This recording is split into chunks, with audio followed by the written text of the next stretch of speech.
On en apprend un peu plus sur Loki et sur son passé dans ce chapitre 1145 de One Piece qui se nomme Incendie sur la 8e route forestière.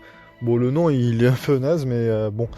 En tout cas, on a des nouvelles informations sur Loki et c'est ce qu'on va voir tout de suite. Mais d'abord, n'hésitez pas à me dire en commentaire quel fruit vous pensez que Loki a, parce que c'est vrai que ça fait longtemps qu'on nous dit qu'il a le fruit du démon le plus fort du monde, mais on n'en sait toujours pas plus. Donc n'hésitez pas à me dire vos théories en commentaire, je serai très curieux. Le chapitre s'ouvre avec Sanji et Zoro, et un autre géant avec eux, et un bouclier, mais on en parlera plus tard, qui tue une sorte de monstre bizarre pour en faire de la bouffe. Enfin, ils réfléchissent à comment on peut le cuisiner. Et Sanji ou Zoro, je sais plus lequel des deux, s'étonne parce qu'il y a un bouclier qui parle. Et le géant leur apprend qu'en fait c'était un bouclier qui avait été victime du fruit du démon de Big Mom qui permettait de mettre des âmes dans des objets.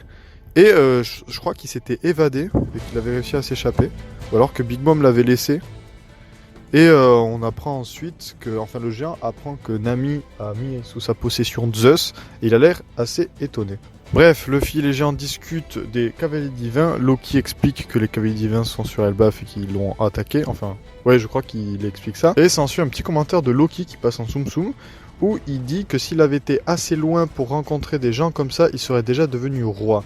Donc ça veut dire que peut-être que Loki fait une sorte de recrutement un peu similaire à Luffy, où il recrute des gens qu'il trouve comme ça, et qu'il aurait peut-être voulu recruter les cavaliers divins. Enfin, ce commentaire est assez bizarre, surtout qu'avec le flashback qui va suivre, dont on va parler, le commentaire devient de plus en plus bizarre. Sanji et les autres arrivent, ils préparent à bouffer pour Loki. Luffy le nourrit et il y a des vannes qui vont à droite à gauche sur le fait que Luffy soit un cassos. Et Loki dit à Luffy s'il veut vraiment, enfin qu'il est étonné qu'il veuille vraiment voir le roux. Et après justement au contraire il dit qu'il est pas si étonné que ça. Parce que il dit que lui aussi il avait un idole, donc il comprend que Luffy est un idole.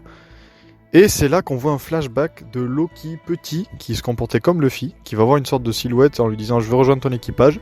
La silhouette se retourne et lui dit « J'ai pas fait tout ce chemin, j'ai pas été aussi loin pour tomber sur des gens comme toi ». Il le massacre. Et on a une autre silhouette qui lui dit « Ah, t'as carrément sorti l'arme ». Et du coup, la première silhouette lui répond de se taire Newgate, ou quelque chose comme ça. Donc, il évoque le nom de Barbe Blanche, et donc il y a de fortes chances que cette silhouette soit Rock D. Xebec. Et donc peut-être que Loki aurait rencontré Rock D. Xebec comme Luffy a rencontré Shanks. Du coup, on a un lien entre les deux qui est assez particulier. Et ce chapitre se finit sur Gaban et les autres géants qui s'occupent des monstres et qui disent qu'ils vont tous les terrasser. Bref, un chapitre très solide et c'est très intéressant de voir le passé de Loki. Je sais qu'il y a pas mal de gens qui pensent que Loki va rejoindre l'équipage. Moi honnêtement je pense pas, mais c'est vrai que en tout cas je pense qu'ils vont s'allier avec Luffy.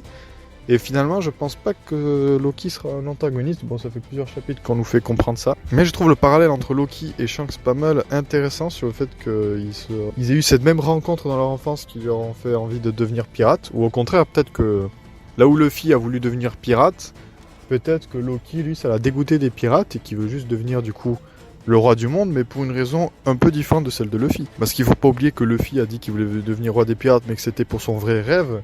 Alors peut-être que Loki veut devenir le roi du monde, mais pour son vrai rêve. Donc peut-être qu'on apprendrait les rêves des deux personnages et ça serait plutôt intéressant. À part ça, chapitre assez court avec juste le passage du flashback qui était pas mal intéressant. Et moi je vous dis à la semaine prochaine. N'hésitez pas à me dire en commentaire quel fruit de mots vous pensez que Loki a. Je serais très curieux de savoir. Et moi je vous dis du coup à la semaine prochaine.